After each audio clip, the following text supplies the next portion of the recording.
welcome to this week's video of Hey Mom Day. Now it's a bit of a late night one. I'm learning that to get these up I'm going to have to film at really weird hours, which means not the best lighting, so sorry. If you could see what I have rigged up right now to make this work tonight, you would probably laugh at me. I have my kitchen cart parked in my bedroom. I've got a nice hot tea and there is a movie playing in the background, so if you hear noises I apologize for that. But my son had a 3-hour nap today and he's not going to bed yet. I hope to keep this video short and sweet since it is quite late, and then hopefully, because I'm doing it at night, we'll be able to get these videos to you more frequently again. So we started school today. It is a holiday Monday, but since we were all home we kind of planned our weekend so that we would be able to start school.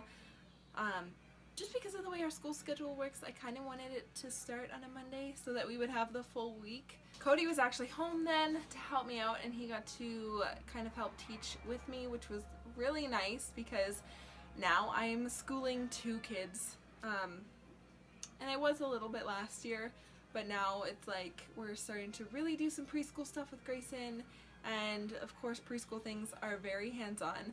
And also just homeschooling in general is very hands-on, so I'm figuring out this balance. Even after day 1 I'm like, wow, this is difficult. And that was with having Cody home, so it's gonna be a little bit of an adjustment and a balance because 2 personalities are combining with Mackenzie and Grayson. Grayson's really like wild and he doesn't love to sit still. He gets bored really fast, and he wants to cover a lot of topics, and he likes to be challenged because if it's too easy he starts to just get silly. But it's difficult because I don't want to push him too far because he's only 3, but he knows a lot, so it's... And Mackenzie did great today. Mostly like the bulk of the schooling is obviously schooling Mackenzie, and she had a great day and she did so good with all of her work, and I'm really proud of her. And it was just a really, really lovely day. We went for a bike ride after. We had a really lovely day. So on the topic of kind of how hard it is to school multiple kids, especially multiple grades at different age levels, and them testing limits and things, it's just new and hard.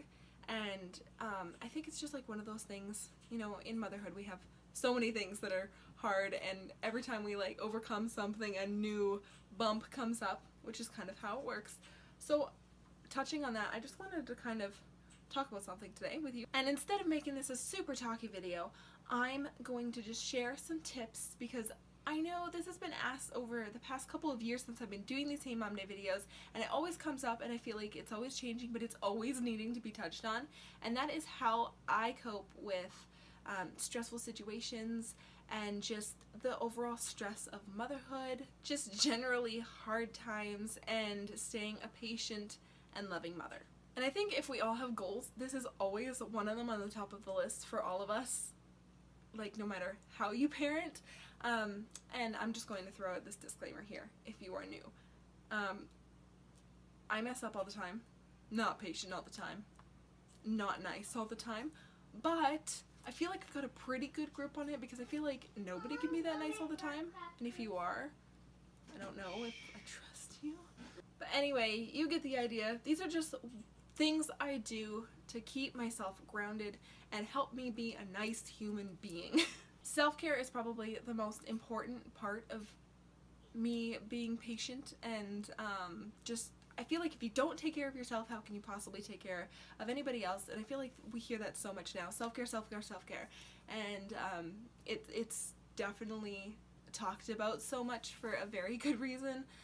So when I take care of myself, I feel much more patient and able to cope and able to even laugh through hard times. It makes it a lot easier, and I find I'm a much better mom when I'm taking care of myself. So some of the things I do to kind of do that, I read. I try and make time to read all the time. That's just something I really love doing, and it really relaxes me, and it's just something that pulls me into my own bubble just enough to make me feel refreshed.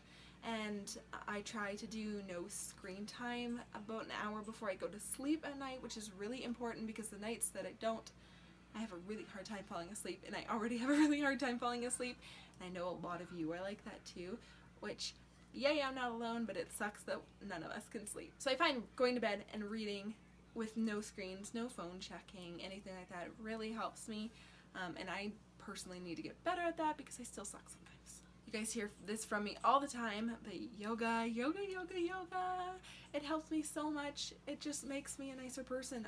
It's just taking those few minutes to relax and move my body and just breathe and stretch. I feel so good after and so good during. No, not every time I don't feel so good during. Sometimes I hate it, but I always feel really good after. So yoga is a big one for me. Tea or any other lovely special little treat or drink that you like. I feel like if you really take the time to make a cup of tea, it can be incredibly relaxing and kind of a therapeutic little process. And I think there's a reason people say that all problems seem a little less problematic after a hot cup of tea. I don't know about you, but I always feel so much better after I have a cup of tea. On nights that Cody is home and he is able to take over bedtime or do the nightly cleanup when we're both home together, I like to run and take a bath, and I take really long baths. I bring books in there and I just sit in there, super hot bubble baths.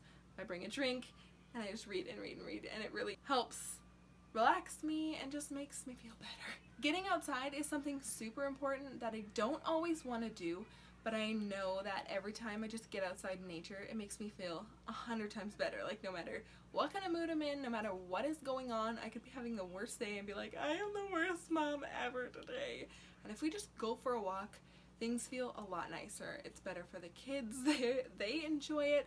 I enjoy it. I feel like I can just breathe a little bit, and we always feel a little bit better after spending time outside. So even though it is honestly hard sometimes to just get outside every day, I try and do it every single day. Yes, even when it's super cold in Canada.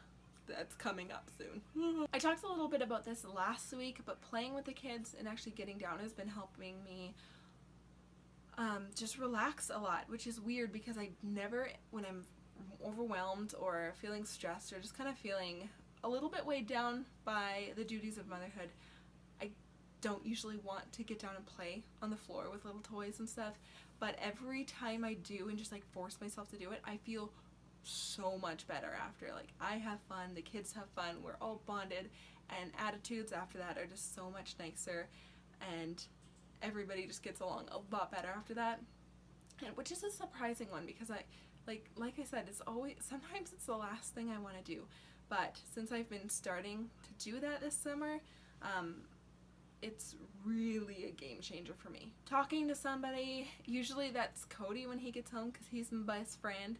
I usually just talk his ear off, or I'll text him through the day.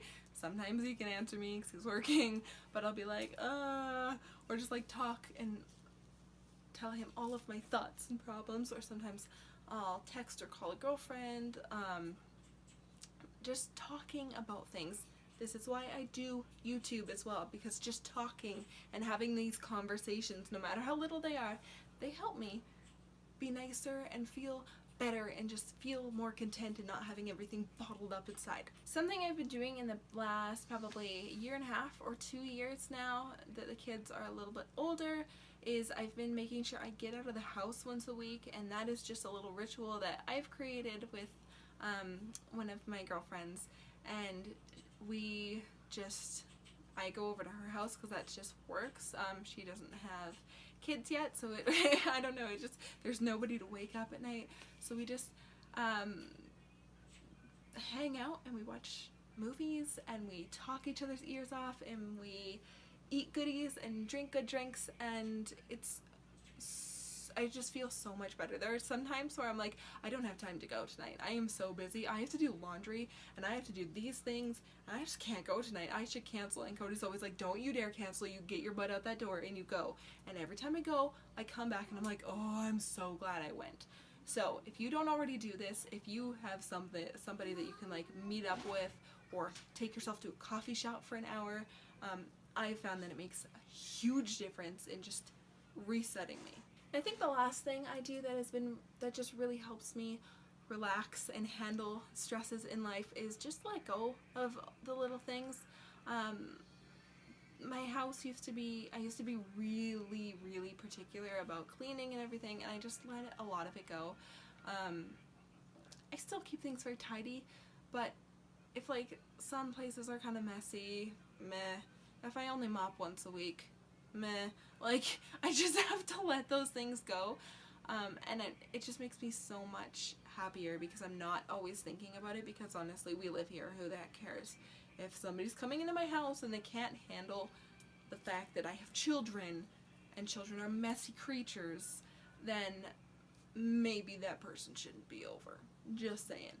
But really just like learning to like let some stuff go. It's not, a lot of it for me is the house. I talk about the house a lot because that's where a lot of my anxiety stems from, or has stemmed from in the past, is having everything in order and keeping things clean and keeping up with housewife duties. And I found myself a schedule that I really like, and it's simple and it's to the point, and sometimes I get it all done and sometimes I miss a few things, and that's fine. Cody helps. Cody doesn't help. Cody does stuff when he's home. But to be fair, like, he works a lot, so I try and handle a lot of the bulk of the cleaning, but he also like does a lot of it as well. So letting a lot of my expectations go makes me a way better mom. Okay, so I hope that wasn't terribly long like I tend to do. Those are my tips for just handling hard situations as the school year starts, fellow homeschooling moms, and just any moms in general. This time is busy for all of us. So I hope you are taking care of yourself so that you can be the best you can be, because everybody else is crazy busy too, your kids, everybody. So I hope everybody's just taking really good care of themselves and really enjoying this time, because it's fall and it's such a lovely season, and it's time for coziness and loveliness, and I just love the season. If you didn't notice, I'm totally no makeup, in my pajamas, ready for bed basically. So sorry for my appearance. Sorry, not sorry. Okay, you guys, thanks for letting me talk your ear off again. We'll see you guys next week in next week's Hey Mom Day. It's late, but I'll see you before then. Bye. Okay, so last night I realized in the same video I forgot to share my book of the week with you, so I'm going to do that right now. So if you like to stick around for this, then here's your bit about this week's book recommendation. Yay. So last week, but it honestly took me a lot longer because I just didn't have as much time to read as I had hoped, and so it took me a couple weeks to read this. But I read The Night Circus, and you saw me recommend Caraval a couple vlogs back, and it is kind of in the same theme. I kind of liked the circus theme for summer, and so I picked up The Night Circus because I heard it was really good. And but just so you know, it's completely different from Caraval, different feel, different everything. This book was so good. Now, one thing that I did that I think made me not fall in love with this book in the very beginning was I took too long to read in between. Like I said, I was busy, so I wasn't reading every single day, and not very frequently. But once I started reading this book again, daily and frequently, it all came together, and it was a really, really good book. So The Night Circus is about these two magicians who find themselves in this confusing game that they don't know much about. They just know that they are competitors and that the stage is this beautiful, mysterious circus. And the image this book set for this circus is everything you want magic to be. This book is full of elegance and magic, and you can really feel the air of this book, if that makes sense. Like, the circus itself is not super colorful. It's all like black and white and grays, and they still manage to make this the most magical thing that you could possibly imagine. It's enchanting, it surprises you, and the way it all clicks together at the end was probably my very favorite. Like, the last probably, I don't even know, the last chunk of this book was so special. I loved it so much. It was definitely my favorite part, just because I loved seeing everything that had happened click together because of the way the story tells.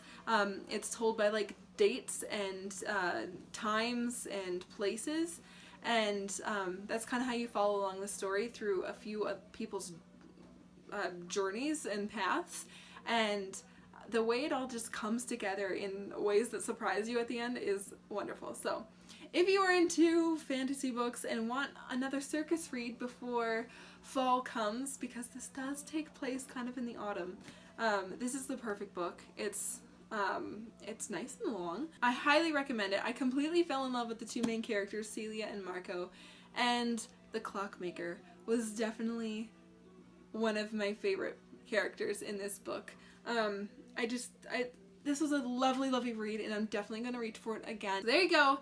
This is this week's book recommendation. Sorry I almost forgot it. We'll see you guys next week. Bye.